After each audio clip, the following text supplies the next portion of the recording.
smoke is quieting down. Seems like we've got to a lot of the smoke. Dub, you got smoke? Right now? No. That's crazy. You know the difference between me and I didn't bring it up. He brought it up. It wasn't. I didn't say give me their money. What I said was I need more. The rest of the shit ain't my issue. You know, for the team, I'm a team player. Tired of the money. Listen, pay attention, Ma. I need you to hear me. I'm a team player. So you think so? Of course I am. You really think so? I am. You really think you're a team player? If my man come to me like, yo, hey, I gotta put out more. I need you to take a seat. I'm going to. Something's playing. So what you say? What you saying? He know that. My man Flip was explaining how he's a team player. Of course. Like you are good. You're generous. You welcome new people. You don't get insecure. You don't fight for space. Okay, hold on. All that. Yeah, you team player. Go ahead. All right. So you want to talk about it? Continue, team player. You want to talk about it? Continue, Robert Horry. Mind my own business. You want to talk about me making people feel comfortable? Yes. No, I want to talk about whatever you want to talk about. All right, so don't bring it up. You brought it up. If you're not gonna talk about it, nigga, you said I'm a team player. I'm saying you're not. And you brought up something that I was accused of not doing. So no, I'm not. No, you're not listening to what I'm saying. Back off. I'm not. You make it sound like I'm bringing some third party shit. You're saying I Flip am a team player. Mark is saying you are not. Based off of what? Being on your team. You don't know. You're not on my team. What the fuck are you talking about? But you're not on my team. Then that's the point. Then that's the fucking point. We've been working together for a year, and I'm not on your team. We're not working together for a year. That's number one. Number two. How long you think we've been working together? I don't remember. Listen. Again, that's why we're not on the same team. I've been here a year. You know what, Mark? You know the difference. I love you, Flip. It's different between trying to make an impact and actually making an impact. That's true. I'm impactful. So that is true. I know what I'm here to do.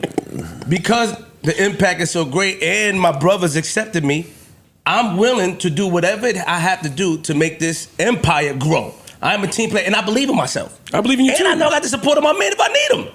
That's so my facts. niggas say, yo, hey, I need you to fall back for a little bit. I got some shit to do. Mark needs something and it's gonna make this shit grow. Nigga, let it grow, nigga. Let it grow. That's what I believe in. Can I ask you a question? Anything you want. You think that makes sense? It does. Okay, cool. Then I'm done. You do that? What's going on, y'all? We are back with the files. Now listen, man. Oh, man. Y'all was waiting for this. Y'all was waiting for the dub video. I know y'all see everybody else out with the videos, but ain't nothing like this, right? I had to throw on the hoodie. Had to keep the hoodie on, North Face on. I had to keep this New York. You know what I'm saying? Because this is where this was going on. You know what I'm saying? So Marc Lamont Hill and QueenzFlip got into a heated exchange that damn near turned physical. And before we get to the chaos, I want to break down how we even got here, because this didn't start overnight. This was a slow burn waiting to explode, all right? Now, this right here is part one, all right? We're going to do a part two after this, but I got to break this down the right way, all right? We ain't going to just throw it at you all crazy, all right? Now, it started when Flip tried to defend himself, saying he was a team player. And the moment those words left his mouth, Marc pressed them calmly at first, but then he started cutting deep. Marc hit him with that intellectual sarcasm, saying you're good, you're generous, you welcome people, and you're not insecure. And he said, Flip, don't be fighting for space. But we all know Flip does those things. That wasn't a compliment. That was Marc unloading the clip. Marc emptied a 100-round drum on Flip's ego, and it landed. Because when Flip pushed back, he pointed out that Marc said he makes people feel uncomfortable. And it opened up a whole box of history. Because let's be real here, all right? How many people has Flip really made uncomfortable up there? Let's run it down. Ish and Ice didn't even want him there in the beginning. Their body language told the story. Their eyes was rolling, the awkward silences, the smirks, right?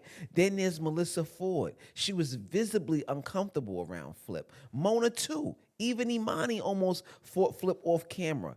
And Joe himself has had to shut Flip down multiple times. So when Marc said, you make people uncomfortable, it wasn't just a shot. It was a mirror. All right, he reflected every negative moment Flip ever brought to that table. Now, some might say this might be just COE, content over everything, but it wasn't. All right. I think Marc genuinely doesn't see Flip as an asset anymore.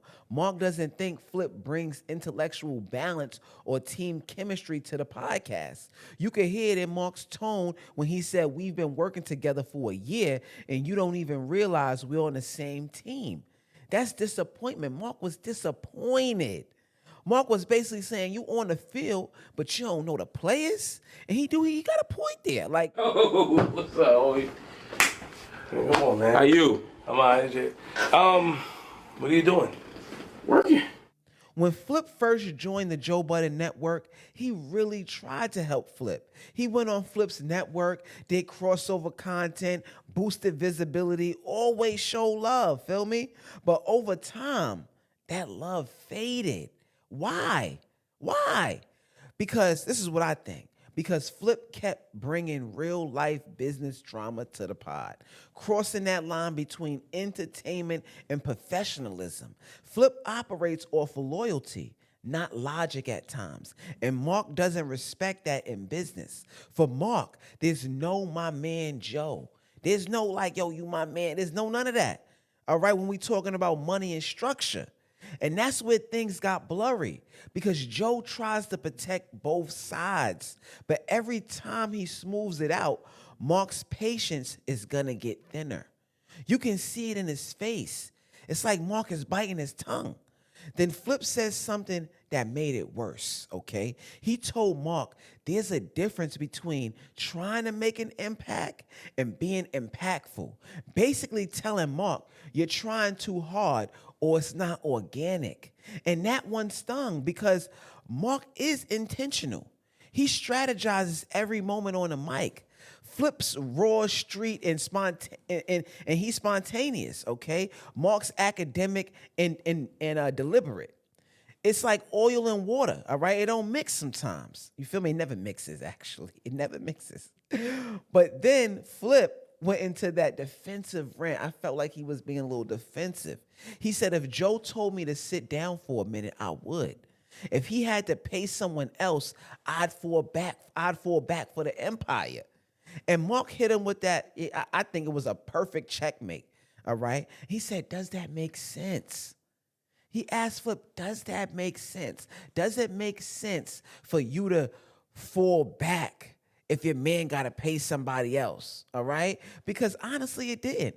Flip sounded like he was spiraling, trying to convince Joe that he's sacrificed for the team, but revealing insecurity instead. At this point in Joe's business, why would he tell Flip like, yo, bro, I need you to sit down because I got to pay Mona and Marc. I got to pay Ish and Ice. That ain't right. Come on, Flip. Like, that's why I felt like that part was Flip being defensive. And that's not even where the real fight started, okay? That's just the surface. The real tension came when they started talking about the money talk, the pay and all of that. Joe brought up Marc wanting more money, which automatically painted Marc as being greedy. Like he's trying to take food off somebody's plate, right? Like he's talking, like as if he's talking behind the scenes about everybody else. All right? Then Jay Wan stepped in and reframed Flip's question because Flip was talking about taking a pay cut and all that, basically like he would take a pay cut, but he didn't actually ask Marc, would he do that? So Jay Wan reframed the question and was like, would you take a pay cut, Marc? And Marc said no at first, but then clarified it. He said if Joe's business was struggling and he needed to take less, to keep the ship afloat, he would. But when it came to Flip, okay, he said if he's making more than me, all right, yeah, I'd have to see what that looks like, all right? Now, Marc doesn't agree if he's making way more than Flip, you know what I'm saying, for there to be such a huge gap, but he did say he would need to see, you know what I'm saying, if there was, something going on. That was a little funny. It was a little funny style thing going on right there. But everybody, Ish, are you taking a pay cut? Would you take a pay cut for anybody up here that you feel there's like a really What are we doing? gap? No, fellas? because some of y'all deserve to make less. No, Well, this is stupid. You want to be honest? Wake it up. Yeah. Now, everybody deserves to make Hello. I got a question. I don't give a fuck. Can I Not please? everybody deserves to make the exact same amount. Excuse and I'll me. say that. But anyway, I got a question. But what do you base that over? No, this is stupid. Mark, I got a question. This is stupid. I'm behind. I'm telling the fucking truth. The same shit I say at home. So stupid. Shit. No, everybody does not deserve to make the same amount. No, fuck no. I'm not gonna pretend they do. It's one thing to ask if you'll take a pay cut or whatever, motherfuckers. If they brought Mark up here to be the smart nigga, you do very well at being a smart nigga. You feel what I'm saying? So it's like that's how I go. And then, and they bring you to be the funny nigga. If you couldn't possibly say, this person deserves the least, this person deserves the more. I'm not scared of you, nigga. Because every piece of this. I ain't scared of you neither. Let's talk about it. What you want to talk about, Flip? Hey, you ain't. Mona's talking. Why don't you be a team player and let Mona finish? Here's the thing. Why don't you let Mona finish? She was making an important point. Please finish, Mona. I'm gonna ball these feet up. I apologize, Mona. Mark, to me, he drew the line on this episode. He said he doesn't believe everyone should make the same amount of money. He even said that's how he talks at home. So he talking like that with his wife, like, yo, I think this person don't deserve this because of this. I think this person don't deserve that because of that. Mark was letting it fly this episode. I ain't gonna hold you, man. Joe may have to up his salary or something like that for this type of content. But that's when Mona jumped in and said something real. She said everyone brings their own fan base here, and you can't just say who deserves what. And that's facts, okay? Because Flip brought a massive audience with him. He introduced a whole new wave of fans to the JBP, and that's an impact you can't calculate. Joe knows it, and the audience knows it too. So when Flip says he's impactful, he's not lying. But where Mark differs is he believes Flip's impact isn't always positive or sustainable. Mark's more about structure and longevity. Flip's about energy and entertainment. And right before it all almost turned physical, Mark dropped the coldest cliffhanger of the night to me. When Mona was explaining why each cast member was there, Mark interrupted and said, they bought Flip for like a ... right? And just stopped. You feel me? It was silence. There was tension, but Flip didn't let that rock. Flip went straight into it, and we're gonna do a part 2. I'm gonna end it there. You know what I'm saying? So I'm gonna ask you guys some questions, all right, real quick. What was Mark about to say? What do you think Mark was about to say to Flip when he said they brought Flip for and just left it hanging? You know what I'm saying? What do you think? What did he mean? And was he out of line, or was he just saying what everyone else has been thinking? Because after this, there's no going back. I don't care what you say. Like Jeezy said, it'll never be the same no more, man. You don't want to play the game no more, man. Right? So let me know what y'all think in the comments. Who was wrong in here? Do you think Mark is exposing Flip for not being professional enough? Or is he just jealous that Flip brings the energy Joe actually loves? And do y'all think this tension is setting up Flip's exit or Mark's breaking point? Because one thing's for sure, this is only part 1. And the next part is going to get ugly. And we'll be back with the files.